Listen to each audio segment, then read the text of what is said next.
Near the lotus. Translation and purport by His Divine Grace, Srila A.C. Bhaktivedanta Swami. Maharaj Prabhupada Ki.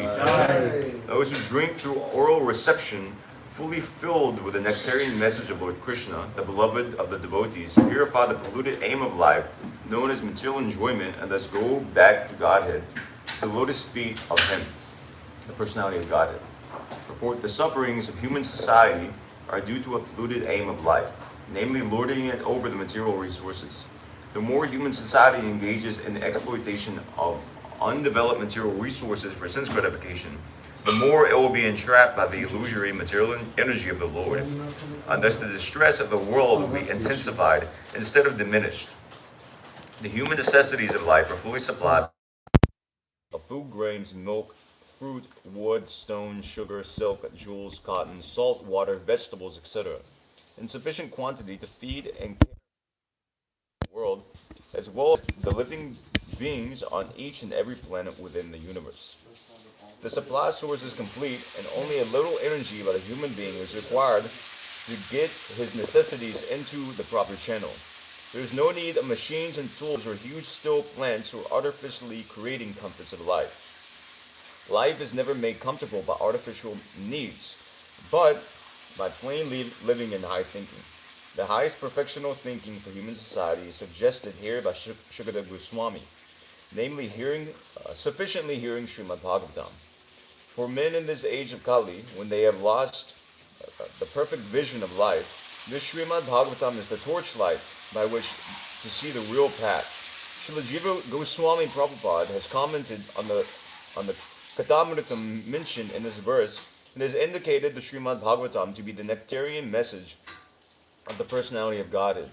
By sufficiently hearing of the Srimad Bhagavatam, the polluted aim of life, namely lording it over matter, will subside, and the people in general in all parts of the world will be able to live a peaceful life of knowledge and bliss. For a pure devotee of the Lord, any topics in relation with His name, fame, quality, entourage, etc., are all pleasing, and because such topics have been improved by great devotees like Narada, Hanuman, Nanda Maharaj, and other inhabitants of Vrindavan, certainly such messages are transcendental and pleasing to the heart and soul. In my constant hearing of the messages of the Bhagavad Gita and later of Srimad Bhagavatam, one is assured herein by Srila Shukadeva Goswami that he will reach the personality of Godhead and render Him transcendental loving service in the spiritual planet of the name Goloka Vrindavana, which resembles a huge lotus flower. Thus, by the process of Bhakti Yoga directly accepted, as suggested in this verse, by sufficiently hearing of the transcendental message of the Lord, the material contamination is directly eliminated without one's attempting to contemplate the impersonal Virat conception of the Lord. And by practicing Bhakti Yoga, if the performer is not purified from the material contamination, he must be a pseudo-devotee. For such an impostor, there is no remedy for being freed from material entanglement. Thus end the Bhaktivedanta purports of the second canto, second chapter of the Srimad Bhagavatam, entitled Lord in the Heart. Om Agyana Timirandasya Gnanjana Shalakya Chakshur Unmilitam Yena Tasmai Shri Gurave Namaha Shri Chaitanya Mano Bhishtam Stapitam Yena Putale Swayam Kadahmayam Tadati Swapadantikam Vande Han Shri Guru Shri Padakamalam Shri Guru Vaishnavam Shra Shri Rupam Sagrajatam Sagana Raghunatam Vitam Tam Jivam Sadvaitam Savadutam Parijana Saitam Krishna Chaitanya Devam Shri Radha Krishna Padan Sagana Lalita Shri Shakam Hare Krishna Karuna Sindhudina Bandhu Jagatpate Gopi Shakopaka Kanta Radha Kanta Namostude Taptakanchana Gorangi Radhi Vrindavaneshwari Vrishabhanusute Devi Pranamami Hare Priye Vanshakapatubhyascha Kripasanubhi Vacha Padita Nam Pavanebhyo Vaishnavibhyo Namo Namaha Namo Om Vishnu Padaya Krishna Prishtaya Bhutale Shrimati Bhakti Vigasa Swamin Iti Namane Namo Om Vishnu Padaya Krishna Prishtaya Bhutale Shrimati Bhakti Vedanta Swamin Iti Namane Namaste Sarasvati Devi Gauravani Pasharane Nirvashesha Shunavadi Paschatya Deshatarane. So this is a very nice verse actually. Pibanti Bhagavata Atmana Siddham Katamritam Shravana Putishu Sambritam Punanti Te Visha Vidushitashayam Vrajanti Tachcharana Soruru Hantikam. So, this verse, I should go through the points in the purport, but there's some points I want to make. So, Srila Prabhupada points out, and of course the translation it says, without hearing these messages, this katamritam, these nectarian messages of Lord Krishna, there's no other way to purify the material conception of life. And Srila Prabhupada, he elaborates in the beginning of the purport that all necessities of human life are supplied by the Lord, and the sufferings of human society are only due to a polluted conception of life, namely lording it over the material resources. So as has been previously iterated in past purports, that all of this can be solved simply, wholly and solely, simply by hearing, as Srila Prabhupada says here, sufficiently hearing the Srimad Bhagavatam. For men in this age of Kali, when they have lost the perfect vision of life, the Srimad Bhagavatam is the torchlight by which to see the real path. And so yeah, Katamritam. So first, this is the verse itself, Pibanti Bhagavata Atmana Satam. This reminds me of two other verses in the Bhagavatam. Does this have a scroll function, or do you just like have to go back? You have to click through it. Oh, I see. Okay. We'll undergo the austerity of. So this verse, Namastasmai Bhagavate Vasudevaya Vedase Papur Gyanamayam Somya Yanmukhan Bruhasavam. Shukadeva Goswami, he offers this prayer. I, from our respectful obeisances to Srila Vyasadeva, the incarnation of Vasudeva who compiled the Vedic scriptures. The pure devotees drink up the nectarian transcendental knowledge dropping from the lotus-like mouth of the Lord. So in this purport, there are different points offered here, but Srila Prabhupada, he points out that Srila Vishwanath Chakravarti Thakur has made a further advance, namely that this nectar that's being talked about, this katamritam, from the mouth of Lord Krishna is transferred to his different consorts. Unless they learn the finer arts of music, dance, dressing, decorations, and all such things which are relished by the Lord. Such music, dance, and decorations enjoyed by the Lord are certainly not anything mundane, because the Lord is addressed in the very beginning as para or transcendental. And so yeah, this later, let me see. One should therefore try to understand the Vedic scriptures, or the nectar transferred by the Lord to his consorts in the conjugal humor, from the lotus mouth of Vyasadeva or Shukadeva. By gradual development of transcendental knowledge, one can rise to the stage of transcendental arts and music and dance displayed by the Lord in his Rasa Lila. But without having the Vedic knowledge, one can hardly understand the transcendental nature of the Lord's Rasa dance and music. The pure devotees of the Lord, however, can equally relish the nectar in the form of profound philosophical discourses and in the form of kissing by the Lord in the Rasa dance, as there is no mundane distinction between the two. So I'll kind of touch on this later, but so this Katamritam, generally on Hari Katamritam, also Krishna Kata, it's taken to be, in a general sense, it's taken to be, at least popularly, it's known that topics concerning Lord Krishna, and popularly in India, it refers to stories of Lord Krishna in the 10th canto of the Srimad Bhagavatam, but it's pointing out here that it also refers to topics narrated by Lord Krishna, meaning his instructions, and the philosophy concerning the philosophy that's in the Bhagavatam, and the Bhagavad Gita, Mahabharata, etc., and all Vedic literatures. It also constitutes Katamritam. For a pure devotee, he doesn't distinguish between the two. And so, so there's one other verse we all know that's 113. So Pibanti Bhagavata was the beginning of this verse today.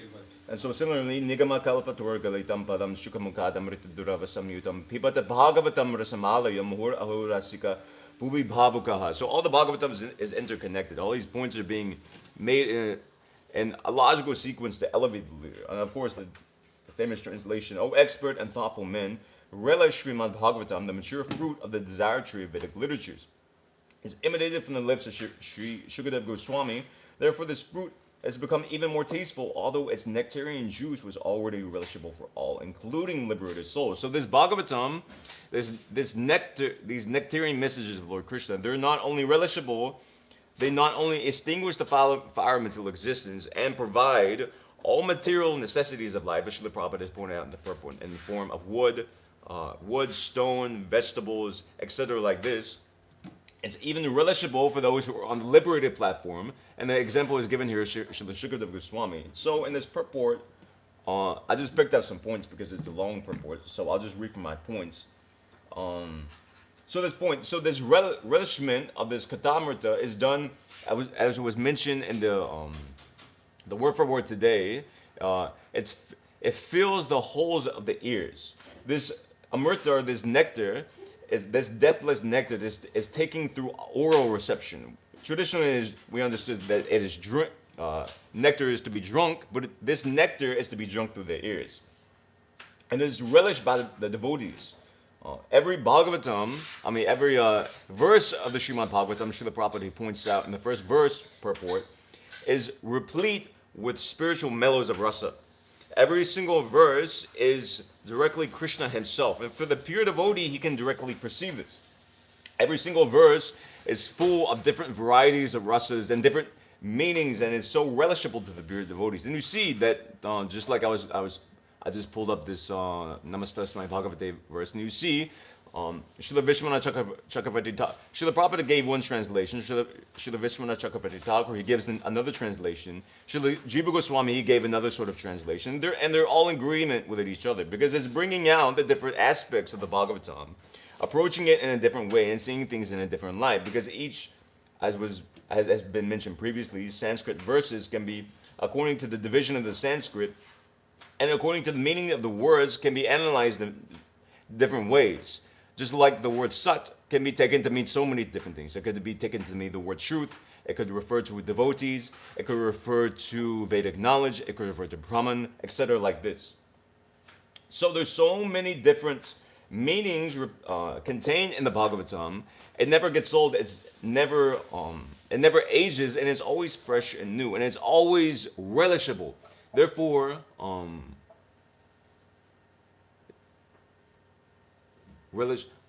translation I was remembering. Therefore, we should go on relishing the Srimad Bhagavatam throughout our life. I think Srila Prabhupada mentions in the purport somewhere down there. Because it enables us to taste ever new nectar, ever new varieties of spiritual rasa. And so this rasa is delineated in the nectar devotion very elaborately. Rasa has 5 principal components, or only 5 components, which consist of the impetus, vibhav, anubhav, sattvika bhav, vyabhichar, and sthayi bhav, which are all very technical terms. Srila Prabhupada, he gives this all in the nectar of devotion, and it's all very explained there and very elaborately. I'll just give an overview. So within the Bhagavatam, all these things are to be found, and also to be found in the Bhagavatam, and all these things can also arise from the Bhagavatam itself, in some sense. So the first thing, vibhav, the impetus for ecstasy, which means that which causes an ecstatic state. And this can be, in the nectar devotion, this is divided. This could be either Krishna himself, or this can be Krishna's devotees, or even to paraphernalia or items relating to Krishna, or not even directly relating to Krishna. So, for example, to give something practical, when Mother Yashoda sees Krishna eating butter, that's an impetus for ecstasy for her. She becomes very ecstatic just seeing Krishna, seeing the qualities of Krishna. So similarly too, we see in the Chaitanya Charitamrita, no immediate example is coming to my mind, but just the different devotees, by meeting one another, they become ecstatic. They become ecstatic in love for God. So Krishna is, and Krishna's qualities are an impetus for ecstasy, and the devotees of Krishna are also an impetus for ecstasy. And Srila Prabhupada, he would often explain too, that even items not directly related with Krishna, just like you can take the sky, or a darkish blue cloud, or a tamal tree is also given. Even though superficially or externally they have no connection with Krishna, just by seeing these things, a pure devotee is able to think of Krishna at every moment. Just like Srila Prabhupada, he would give the example of just like if you see, just like if a wife sees her husband's shoes, although the shoes are completely detached from the husband in a way, by seeing those shoes, automatically the wife thinks of the husband. So similarly too, the devotee is able to see different paraphernalia, even within the material world, and that's able to cause ecstasy in the devotee. So anyway, I don't want to get so caught up in technical explanations of this. Then there's anubhav. So once there's an exposure to an impetus, there's the following ecstasy. Sattvika bhav, which most of us are generally are familiar with, the generally what we call ecstatic symptoms, the eightfold ecstatic symptoms, which mainly these are unique and they differ from anubhav in that they're involuntary.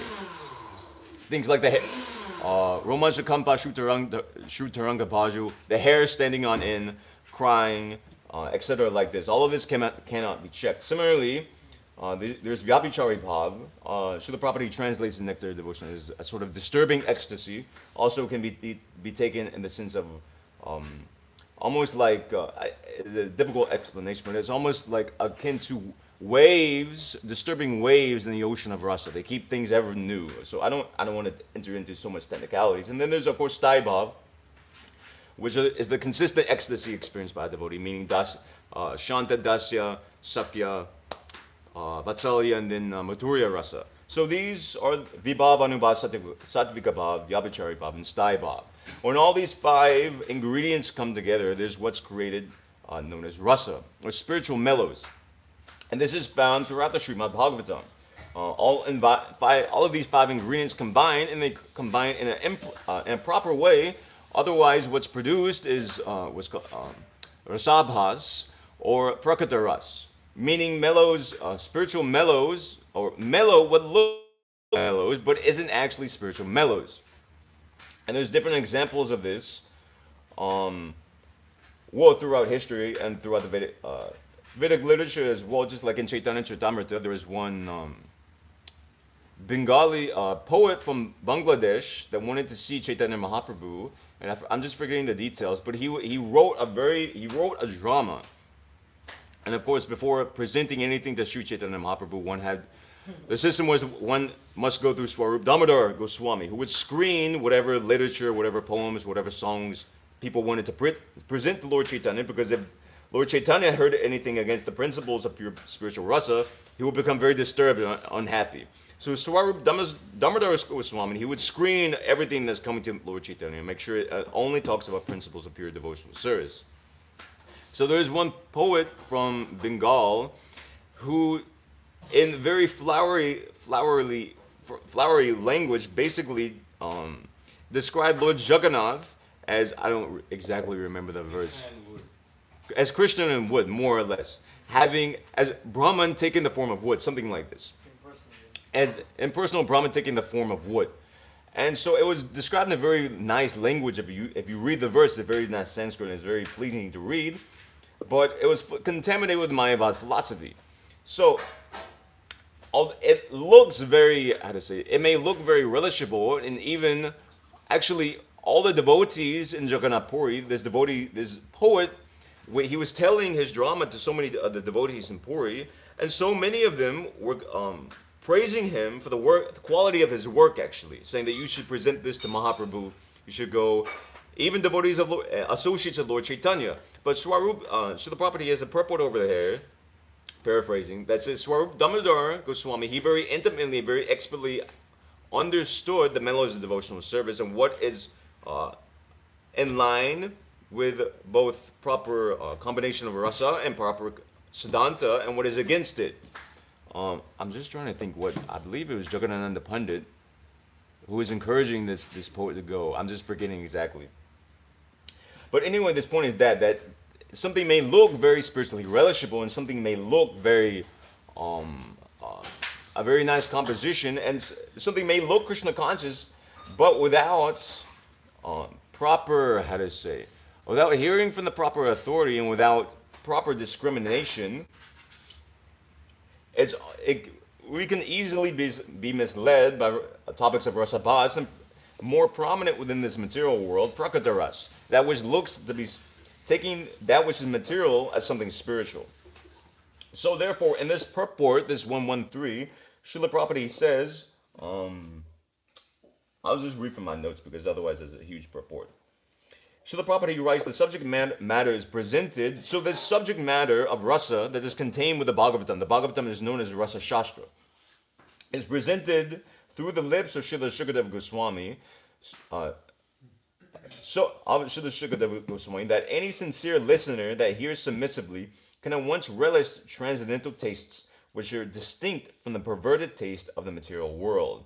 And he goes on to say, foolish people who were not in the transcendental disciplic succession commit great blunders by trying to understand the highest transcendental rasa, known as the rasa dance, without following in the footsteps of Shukadeva Goswami, who presents this matter very carefully by stages of transcendental realization.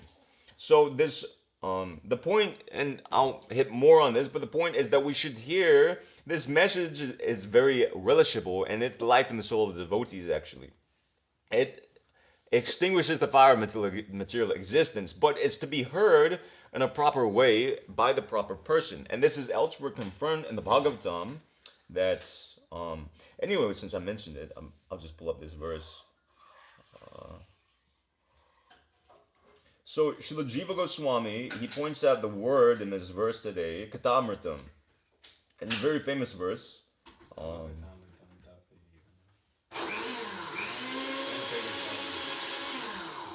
Nine. Tava katamritam tapta jivanam kavibir iditam kalma shapaham Shravana mangala srimad atatam bhuvi grinanti ye puridhajanaha. So this is the gopis speaking in the 10th canto. In this section, the 5 chapters of the Rasa. They say, the nectar of your words and the description of your activities of the life and soul of those suffering in this material world.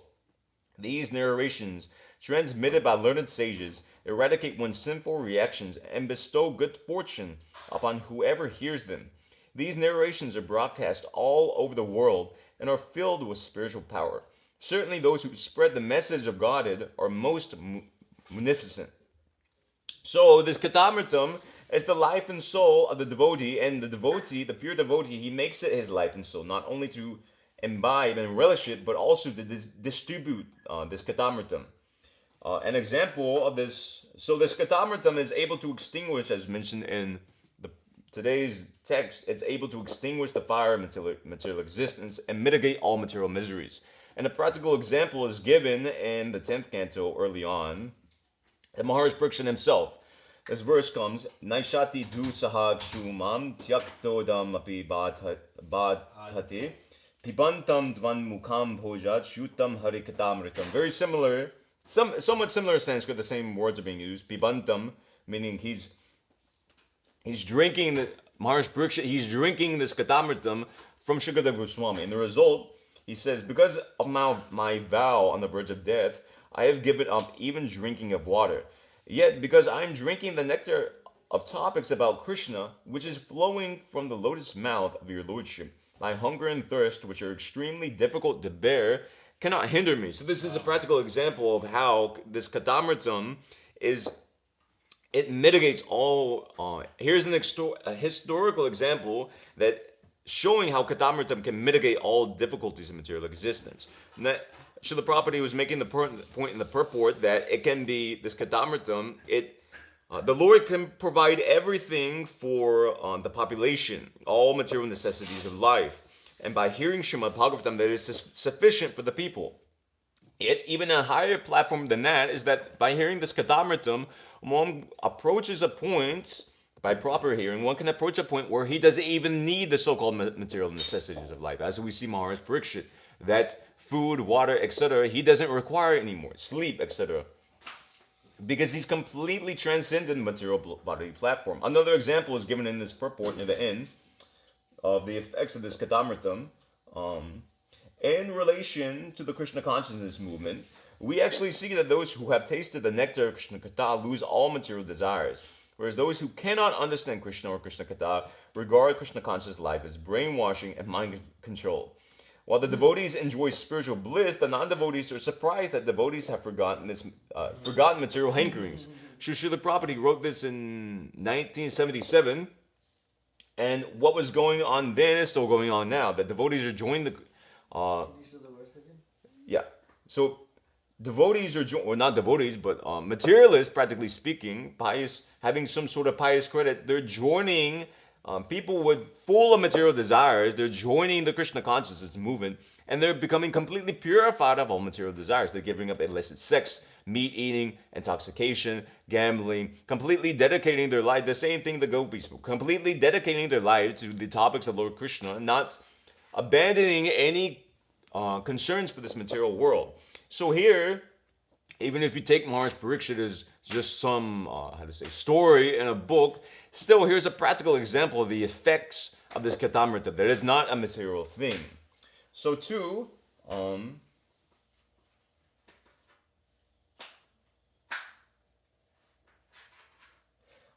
other point. Somewhere in this profile I skipped over it, but Srila Prabhupada said there's certainly a charming attraction in Krishna and Krishna Katha. Therefore, the absolute truth is called Krishna, the most attractive. So this Katamritam is the most attractive topics, the most attractive thing within this whole material world. What is it? Chota Bhuvana Maji. There's not it. There's another line. Nambina Kichu Nahiko Aro Chodana Bhuvana Maji. There's nothing else within this material world of any of any word other than Krishna's name. Krishna's name also means the topics concerning Krishna. Krishna Katha, this Katamritam. And so back to this point of properly hearing. So this Katamritam, it's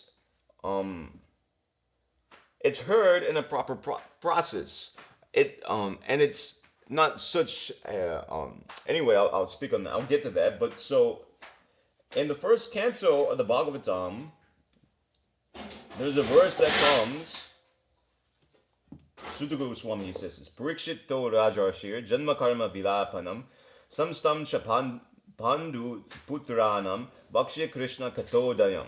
So, translation: Sutta Goswami. He says, addressing the sages. Now I shall begin the transcendental narration of Lord Sri Krishna in topics of the birth, activities, and deliverance of King Parikshit, the sage amongst the kings, as well as topics of the renunciation of the worldly order by the sons of Pandu.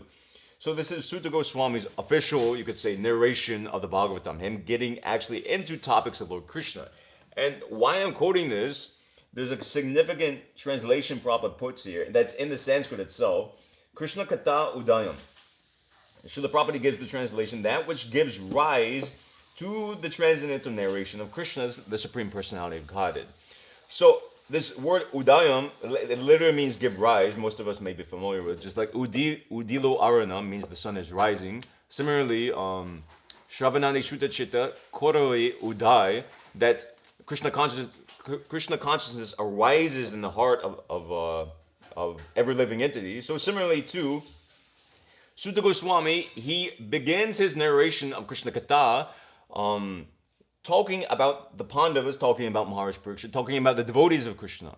Why? Because Udayam, these topics, they give rise to actual Krishna Katha. In fact, in a sense, they are Krishna Katha because it also deals with the devotees of Lord Krishna.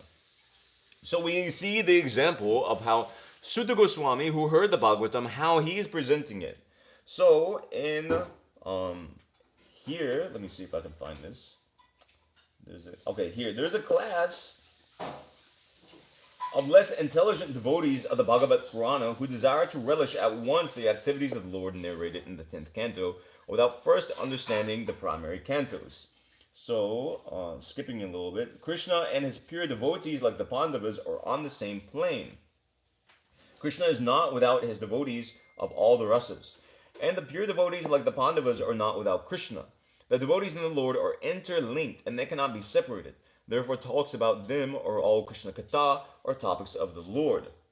And in this verse I just backed out of, this Tim 113, Srila Prabhupada similarly, he has a comment that unless one hears Krishna Katha from a realized soul like Srikata Goswami, one cannot relish the nectar of Krishna Katha, which puts an end to all material fatigue and enjoy the blissful life of transcendental existence. So this point is being made that there are a class of people that once jumped to the 10th canto, specifically Srila Prabhupada is saying here, intimate topics of Lord Krishna. Regarding this is the actual Katamritam. Having a vision of differentiation, thinking that the philosophy of the Bhagavatam is one thing and the philosophy of the Bhagavad Gita is a basic thing, whereas the Katamrita mentioned in the 10th canto, the intimate pastimes of Lord Krishna, that's actually the Amrita. And they at once begin from there, and from the very beginning, they start from there. But the point is made here that these people are less intelligent. And thus more foolishly than intelligently, they take to the reading of the 10th canto. So this point is made that Sutta Goswami, from the beginning, you see his process. He's beginning from the topics which give rise to Krishna Katha. And then in full maturity, in the 10th canto, after so much has been explained, then there's the complete pastimes of Lord Krishna given. And even then, if you look at the 11th canto, there's so much philosophy given in the 11th canto that the Krishna Lila and in the 10th canto is enwrapped practically by so much philosophy, it can't be misunderstood. Oh, I think the speaker died. Anyway, my voice is loud. So similarly too in the 12th canto. So, and if one doesn't follow this process, taking at once, as I read in this other purport, if one jumps to intimate pastimes of Lord Krishna, thinking that that's actually the goal and that's actually what we should be hearing, the effect is that it won't put an end to your material fatigue, and you won't actually enjoy the blissful existence of transcendental life. So you won't actually get what these people who want to once jump, people of Sahajiya tendency, they don't actually get what they're looking for. They don't actually, in simple terms, succinctly, they don't relish rasa. They just involve themselves in prakata rasa. They don't actually taste transcendental loving mellows. They just, and therefore you see historically, those who have, who prematurely or immaturely show affinity to discussing intimate topics of Lord Krishna, you'll see their character is generally degraded. They don't follow the regular principles. They're very loose in their eating. They'll eat here, there, and everywhere. They won't. It's even so gross in some parts of the world, particularly the West, that you'll find them discussing intimate topics of Lord Krishna. At the same time, they'll be watching something ridiculous like a football game. They'll be divorced they'll be married 2 or 3 times. They don't follow the basic principles of Vedic life, but they themselves are hearing and they're preaching from a very high platform, as if there was some sort of pure devotee. Therefore, Avaishnava Mukad Girnam Putam Harikatamritam Shravana Naiva Kartavyam Sarpo Chishtam Yitapayaha. This Harikatamritam is to be heard from the lips of a pure devotee. So the Prabhupada offers 2 translations I'll read. He says, one should not hear anything about Krishna from a non-Vaishnava. Milk touched by the lips of a serpent has poisonous effects. Similarly, talks about Krishna given by a non-Vaishnava are also poisonous. One must be, so this is a general translation which the Prabhupada will often give in his Bhagavatam, Gita, etc. like this. But he gives another translation, I believe this was from the Chaitanya Charitamrita. So he says, offering a translation here, of the same verse, one should avoid hearing from a person who is not situated in Vaishnava behavior. A Vaishnava is Nivritta Trishna, that is, he has no material purpose, for his only purpose is to preach Krishna consciousness. So-called scholars, philosophers, and politicians exploit the importance of the Bhagavad Gita by distorting its meaning for their own purposes. Therefore, this verse warns that Krishna Katha should be recited by a person who is Nivritta Trishna, who doesn't have any sort of material purpose. In other words, to why I'm quoting this is that is this word Avaishnava Mukad Girnam. So it's not Avaishnava, it's not somebody. Avaishnava means that he has to follow the principles of Vaishnava behavior. Avaishnava doesn't mean somebody who dresses in dhoti, tilak. He may even have saffron on, and he may even carry a danda.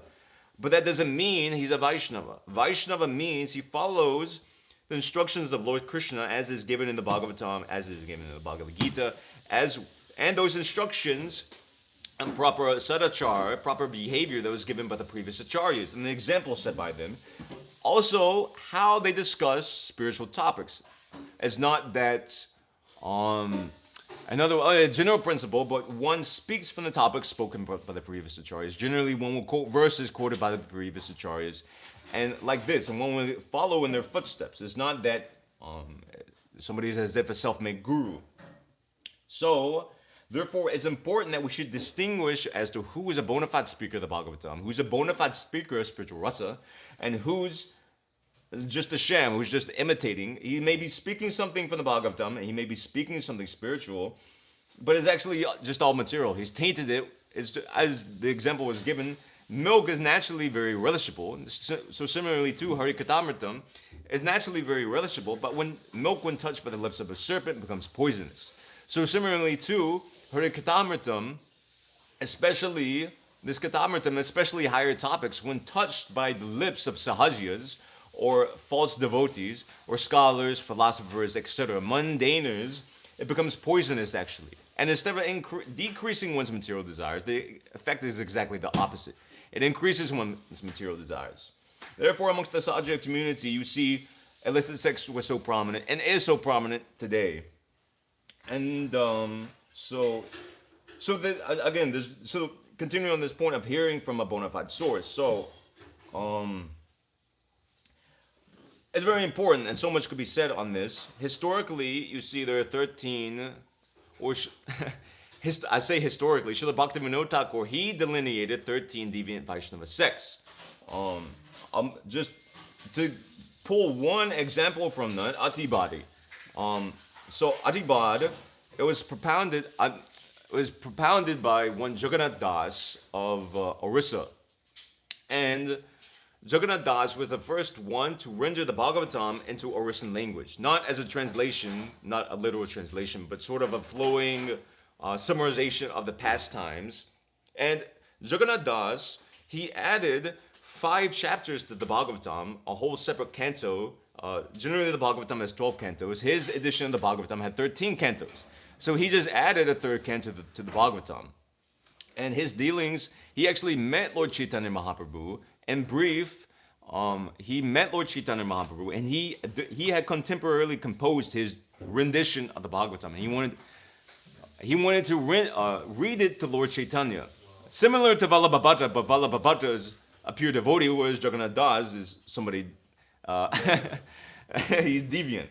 So, long story short, Jagannath Das was so puffed up that he bypassed Swarup Damodar Goswami, who would naturally filter such a thing out, and he directly went to Lord Chaitanya and started or requested Mahaprabhu that I would like to read to you my edition of the Bhagavatam.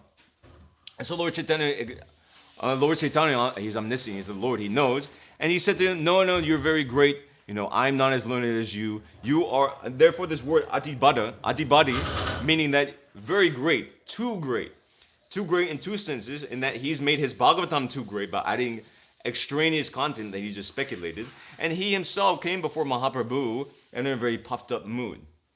So Mahaprabhu, he didn't hear his Bhagavatam, and Jagannath Das, anyway, there's further stories of him after that, but he was he was rejected by the devotees of Puri, by Lord Chaitanya, but the point is this, he was rejected by Lord Chaitanya directly, but his edition of the Bhagavatam, I just forget the Oriyan name, is the most widely read version of the Srimad Bhagavatam in Orissa. Probably even today. Yeah, this is mentioned in Glimpses of Truth. I read this, and then I looked up who is Jagannath Das, what is this book, etc. Within recent history, at least, I can surmise, Prabhupada's Bhagavatam has fortunately been translated into Orissa now, so the situation may be different. But it was so popular, what is his name? Brajahari Prabhu, I think is his name, the president of, it's Mumbai Temple.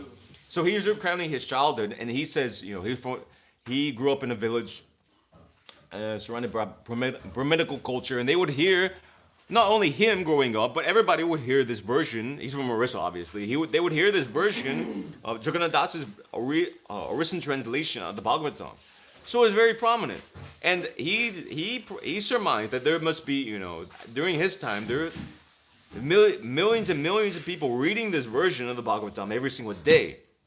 And today's probably less with the degradation of the culture, but you see how that this Katamritam is naturally very relishable. Naturally, the people in general can be benefited by it, but when it's twisted by men who have their own motives, you see the effect. And it's very sad, actually. And so, anyway, there's a big topic, and my time is running short, but so previously, there were Srila Bhaktivinoda Thakur, he pointed out 13 deviant Vaishnava sects. And well, he pointed them out, and he worked to establish, combat them in the various different ways. And famously, Srila Bhaktisiddhanta Saraswati Thakur, he also combated them.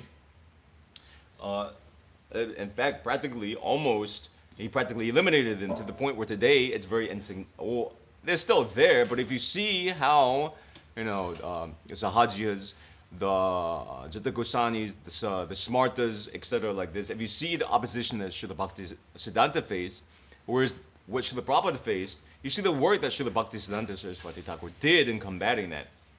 And I was thinking that the work of Srila Bhaktivinoda Thakur, so Vaishnavism, particularly Gaudiya Vaishnavism, at his time was very degraded. But he pointed out 13 deviant sects. So I was just thinking that if you look at the state of Vaishnavism during this, it was just a big hodgepodge. Just like if you take it so-called Hinduism today, it's just, as Srila Prabhupada says, it's a big hodgepodge of stuff. And for somebody who's just coming in new to trying to learn about Hinduism, it seems like everything is just one big package. So similarly, the Vaishnava world, I can surmise, at the time of Bhaktivinoda Thakur, it also looked like that. It was just a big hodgepodge. These people are doing that, just like previously you were reading that. You were reading this article by Sahotra Swami. It's like the Sahayana Buddhist, then you have the Muslim fakirs, you have the, what is it? Sufis, and it's all just blended in as one, basically. And it's just all taken in as Vaishnavism. But actually, it's a giant deviation, and the real process was lost. But Bhaktivinoda Thakur, he very intelligently and very painstakingly pointed out exactly not only what is the pure process, he listed 13 deviant sects, exactly showing where they're deviating and what has gone wrong with them. And in this way, people could properly understand who is what and what is the real thing. Otherwise, everything just comes together and everybody takes it as one, if this makes sense. So similarly, too, I was thinking the same thing is needed today, perhaps in a different manner, but the same thing affects our society, Vaishnava society today. There's so many deviations that are coming in, and people are accepting them as the norm. Just like Adibadi, people were just taking it as Vaishnavism. People thought it was genuine. So many millions of people in Orissa every day was reading this translation by Jagannath Das, and they were thinking this is something very, this is the Bhagavatam. So similarly too, people are coming into the Krishna consciousness movement, and they're being misled by Vaishnavas, being, I once told intimate pastimes of Radha Krishna, thinking that this is the actual process. And similarly, there's another group who are preaching bogus things as if, these yoga asanas were actually encouraged by Srila Prabhupada. They're actually beneficial to our spiritual life. And similarly, there's so many other groups, just like, there's so many things that are there. There's one other group, you may be misled into the concept, you may join the Krishna consciousness movement, and you may there's a group of devotees who teach that actually Srila Prabhupada didn't want book distribution. Actually, the real thing is just to go out and chant Harinam and read intimate pastimes of Radha Krishna. So all this has just been thrown into a huge hodgepodge. But if we properly delineate what these deviant sects, because more naturally, as Vaishnavism goes on, naturally there are deviations. And there are new deviations that arise. Some are old, some are new. Just like now we see the same Sahajiyavad that was existing in Bengal is also existing today. But there's different deviations that are also existing. Some which are taken on, some which have been, which have been already delineated by different people, just like Ritvigism is a deviation from the philosophy given by Srila Prabhupada. And it's been intelligently pointed out. But there are other schools of philosophy, just like I'm mentioning, this idea that Harinam is supreme, this idea that yoga preaching is actually something. It has not been delineated. It has been, thrown into the mix of everything else and taken as pure principles of devotional service. So, anyway, in summarization succinctly, that the same thing is needed today. This same idea of properly establishing the principles of devotional service and showing who is properly following and who is not. Then the population in general can be benefited by this katamritam.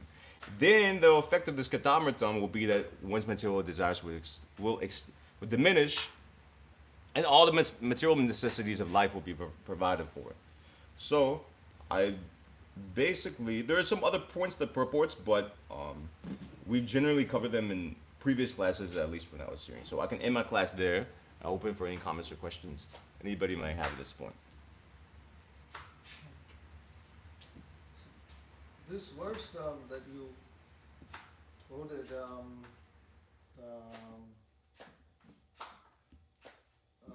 2.4.24, Yeah. where Prabhupada, he makes this point, an important point, that the profound philosophical discourses can equally relish the nectar in the form of the profound philosophical discourses and in the form of kissing by the Lord in the rasa dance, as there is no mundane distinction between the two.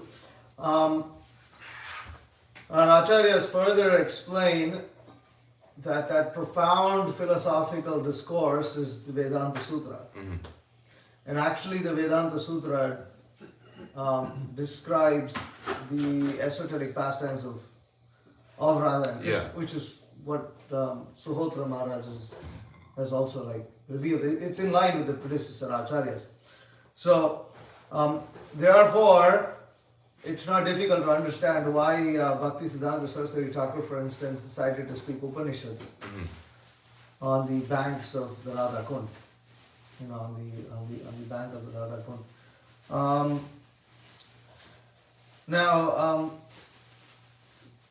I haven't heard of a group that says that. Is there a group that says yogasanas I've heard people are beneficial for Krishna? I mean, You haven't heard that? exercise is good for the body. If they explain it like that, then it's one thing. Directly they say yogasana is good for. You have to do yoga to be Krishna conscious. No, the That's yoga the way is to preach. not what. No, that's a slightly different. I was just a little curious. It's basically more or less that the preaching is like that. I've heard this in my own experience that the yoga asanas themselves constitute a form of Krishna consciousness in and of themselves. Oh, that's great. In and of not saying that you were Krishna conscious, then you can also practice the asanas. Not explaining it as an exercise for the body or something like that. Yes. Oh. The asana itself. Yeah. The 9 asanas is like the 9. Well, that's actually there's. See the Mayavadis actually mix everything all up. I mean, if you try to unfortunately, when you try to do a few exercises, you have to learn something from YouTube, and this is what they all talk about how I was watching this famous guy Baba Ramdev for pranayama. And so I've learned it. I'm not going to look at his video again, but in that video he's explaining in Hindi. That you have unlimited energy, you have unlimited talent, you have unlimited everything, and everything is all within you. But the thing is, it's silent. And all you need to do is activate it. Wow. And how do you activate it? You do all these things, and basically you become the master of the universe, and the master of the world. Wow. Is he the master of the universe? Huh? Is he the master of the universe? Who's the master? No, he can think himself whatever he wants to think. Crazy. So this is how they preach. And it's interesting that they're saying like this because I see similarity. I don't know if you see similarity, but there's similarity because this is how they similar, speak. It's all the same. It's all spiritual. Different flavor. It's all spiritual. It's all loving, and it's all Light. it's all light. Yeah, that's a good one. So it's they just equate everything together.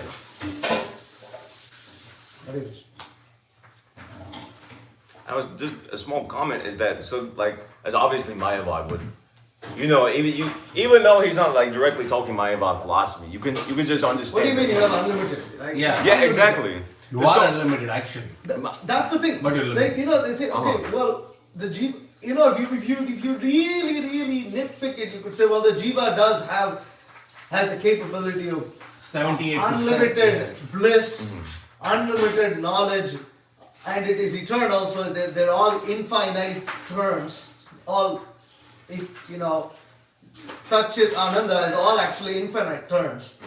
So the jiva is in that sense, but the thing is, then they say you are unlimited, you are the universe, you are everything, and You are it's everything? just like, yeah, it's like, Wow. he said, everything in the universe, see, everything in the universe is contained within your body. Wow. So by Krishna is in your pranayama, heart. and you really stretch it, you can say, yeah, all the elements of the pradhana, it's found within yourself. But that's not how they're explaining it. They're not clarifying what it is. They make everything vague, which is what Mayavad is. Yeah. And you make everything vague, and then everything is, Yeah. It's like Jiva and Jivatma and Paramatma are one. But they're also different. They don't talk about the difference, just say one. No, messed up. Sorry about that. Yeah. Anyway, I was just basically saying that it's like the principles may be different, but because there's like an overall this point of I've been thinking about this recently. This point of like something is labeled, a general tendency or a general conception is labeled and then defeated, just like Mayavad. There's like actual Mayavad, Advaitavad philosophy, and then there's so many other neo things that fit on. You can They recognize feed this. from that. It's the same tendency. Yeah. So similarly too, the same thing. I mean, there's just like it's like anyway, just like you see, locally, there's also the same tendency. There's a group with the same tendency that's going on. We obviously now they're not the Sajis of Bengal exactly, Yes, but the that is same a thing product. is going on. The same tendency is there. So by putting a label to these groups and seeing where the philosophy is differing or like where they're deviating, then so many people can be benefited actually. Just like Srila Prabhupada say, most of his disciples actually were you see most of them were influenced somehow or another by Mayavad before they came to Krishna consciousness. Because the hippies, there's experimental with LSD, most of them. So naturally it's like that, the New Age philosophy. But when you understand what is Mayavad and what is actually Krishna consciousness, what is, like this is very clear, and that's one of the things that Srila Prabhupada, he was like, Srila Bhaktisiddhanta Saraswati Thakur too, being very clearly delineating the philosophy and very clearly using terms. So I was just thinking that. So, yes. Yeah, and one thing is the technical point. Bhaktivinoda Thakur doesn't say that the 13 upper sampradayas. He doesn't? He quotes Tota Babaji. He says Tota Kohe, and then like Tota there's Tota Babaji who actually Who gives. is Tota Babaji? The Guru Maharaj says that's the only mention of him that he's ever found, and that's what Bhaktivinoda Thakur quotes him. Mm-hmm. And he says 13 upper sampradaya. But then Guru Maharaj says that actually that these 13 upper sampradayas are like a big generalization. Mm-hmm.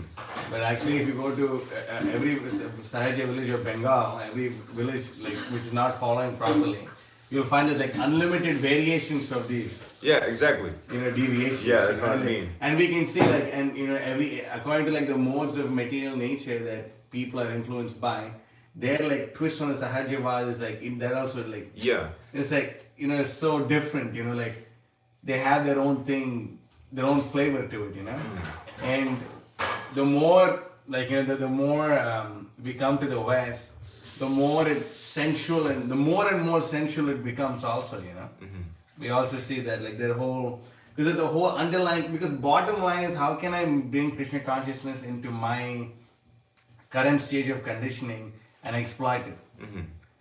So they, you can see, and they try to take what's successful from different parts. You will also see in Bengal too, they're also gross. They eat fish and they eat they go and have illicit sex and do all these things. But here it's more socially acceptable, and they know how to fit it in with the social norms of the society. We see that it's in different places are accepted. So we also should accept There it. is no social norm. Yeah, I mean what they consider social norm or whatever it may be, and it just goes further and further and further and just sinks this darkness of material existence where there's no discrimination at all. And the only evil people are the people who speak out against it. Yeah. It boils down to that every single Yeah, time. it's true. That we are those who speak what the Shastra actually says are the biggest demons. Yeah. And you see, I mean, historically, the case, if you look at Bhaktisiddhanta. Srila Prabhupada too, to a lesser extent, Yeah. but particularly Srila Bhaktisiddhanta, what he Yeah. the same thing when you speak out about these things. Well, first, I mean, this point about when you actually get into it, there's so many different strands. It's the case even with modern deviations. I mean, you could add, previously there were 13, now there's so many more. Just like, take the Ritviks for example. Ritvik is a very broad term, but when you actually get into it, if you look at it, the Ritviks of like New York, the Ritviks of London, the Ritviks over in Bangalore, they're all different from one another. They all have their own slightly different philosophy. So similarly too with all these other groups, it's like a general heading, but it's of many different like variations. And so anyway, of this this like speaking out against it, becoming like naturally. There's some quote by Bhaktisiddhanta, but I don't have it. It's not coming to my mind of this sort. But pure things are rare. That's the one. Right? Say what? Pure things are rare. That's how it starts off, and then how like it's the duty of the bona fide disciple or the bona fide preacher of the absolute truth to speak those things which are exactly against what the grain of the liking of the people are. Just look up pure things are rare, you'll find it. Hang on. Can you look that up real quick? I just know. I know what I'm thinking of. I just remembered it. It's a little different, but. Reading from Srimad Bhagavatam, Canto. Anyway, it's not exactly directly, but I was thinking of this. The church that has the best chance of survival in this damn world is that of atheism under the convenient guise of theism.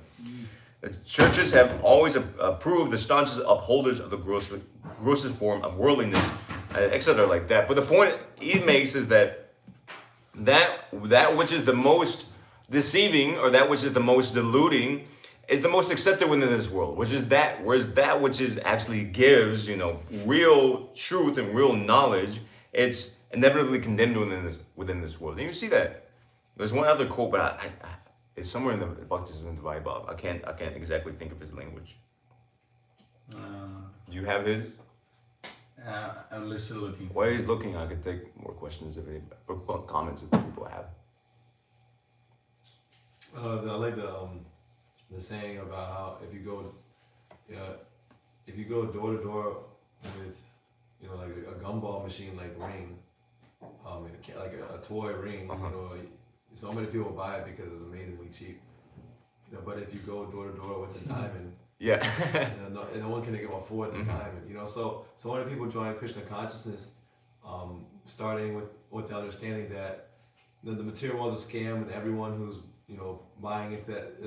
It's so they understand that just because it's so popular, sense gratification. They understand it's very popular, but because of that very fact that it's popular doesn't mean that it's the right thing. And so with that understanding, they leave to go into Krishna consciousness, which is unpopular relative to that position. But then, due to the inclination of sense gratification, they become bewildered and get right back into that. Blind following the blind. Everyone else is accepting it. And then I'll do it too. And then the unpopular conception in Krishna consciousness, it becomes frowned upon. And they end up just like the materials who look down into Krishna consciousness. Because it's the unpopular. It's the unpopular, and that just like a very good example. If you, I don't know the situation now. I've never been to Orissa, but previously, if you were maybe 70 years ago, if you were to criticize this version of the Bhagavatam by Jagannath Das, you'll be ridiculed. But it's completely deviant. So similarly too, if you say this, if you tell somebody that this person saying that Prabhupada didn't want book distribution isn't a Paramahamsa, actually he's completely deviated from Srila Prabhupada. Actually, this person preaching topics of Radha Krishna to neophyte devotees, he's not a Paramahamsa, he's a Sahajya. You'll be hung for that. But we have to do this. It's necessary in society because anyway, it just happens in Krishna consciousness. Naturally, when you take up, what is that? Srila Prabhupada writes somewhere, and you declare war on the material energy. So naturally, it's like that at every step of Krishna consciousness. It's like that. When you distribute books, you see like that. The world doesn't want The world doesn't want what you're putting out. So similarly, too, even within the devotee community, we can't expect perfection, as we see with acharyas. That the same thing is there. They're struggling to establish real principles of devotional service. Is always there. So. Yeah, so these deviations remind me of there's a book that is written by Vivaswan Das in Tampa, and it describes the differences between the original translation provided by Srila Prabhupada of the Bhagavad Gita and the new one that is, I believe it's this one here.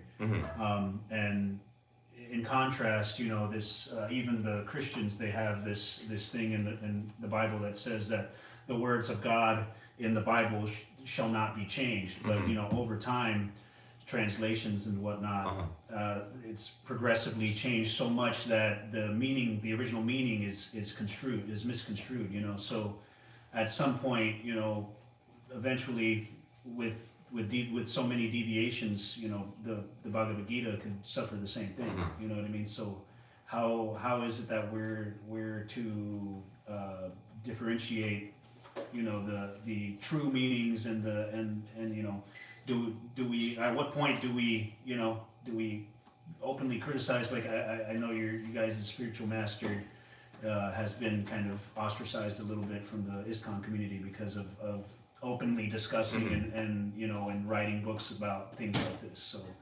how is one successful in this? How does one, you know, seek resources to openly criticize this? You know? Well, the complex topic, another sort of another controversial group, the book changes group.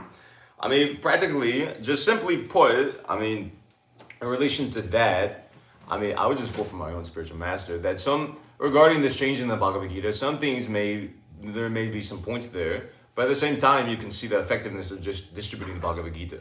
And also, who did the edits in the Bhagavad Gita was the devotee that Srila Prabhupada personally appointed to do so.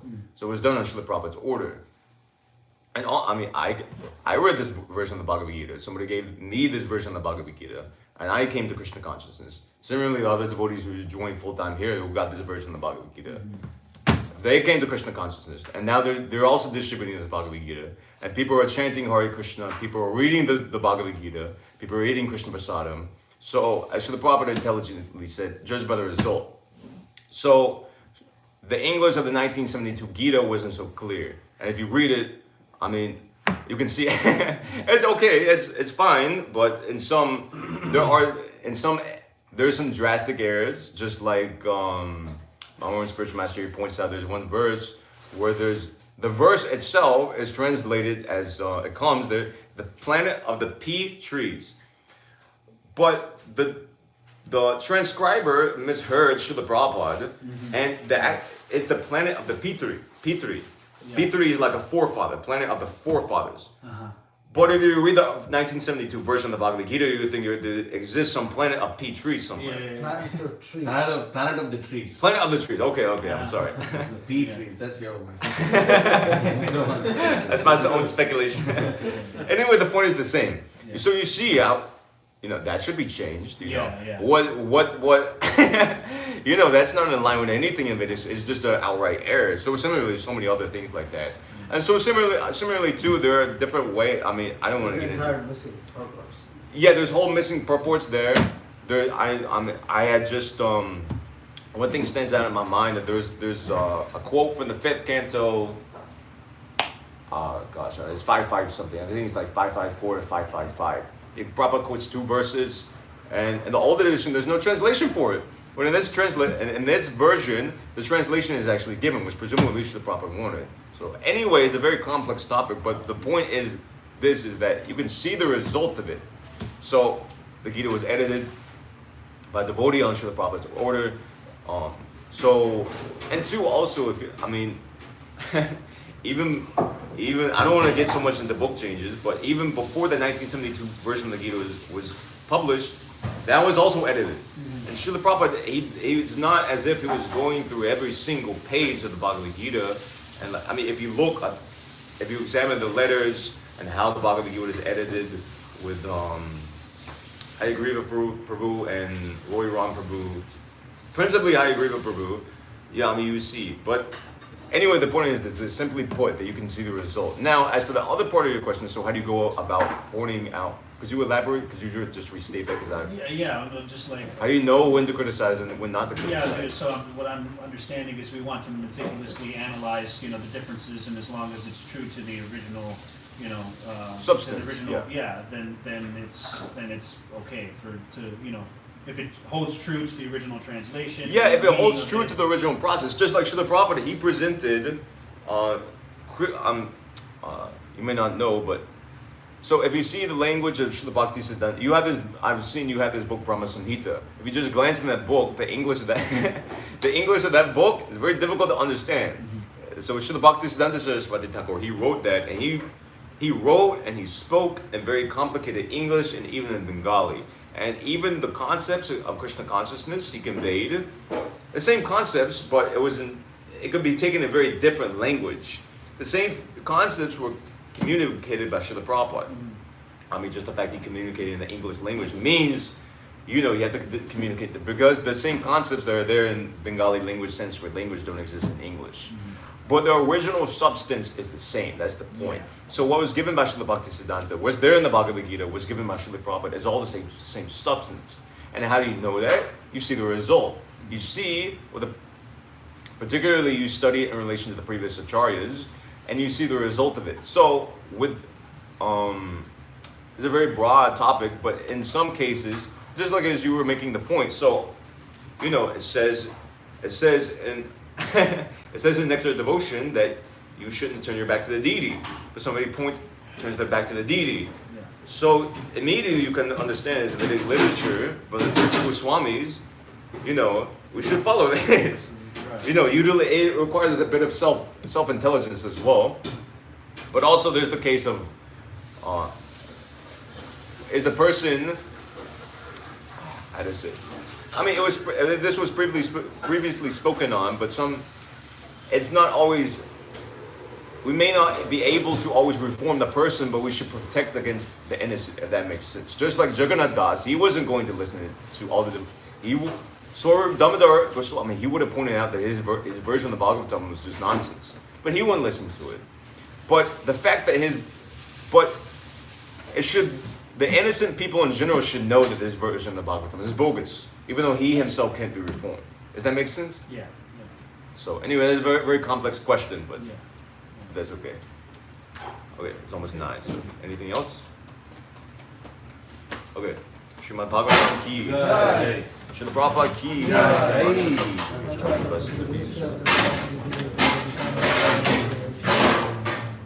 Namo Namaha.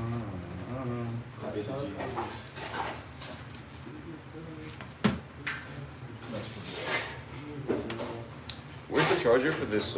He's Natalie. What? This is my extension.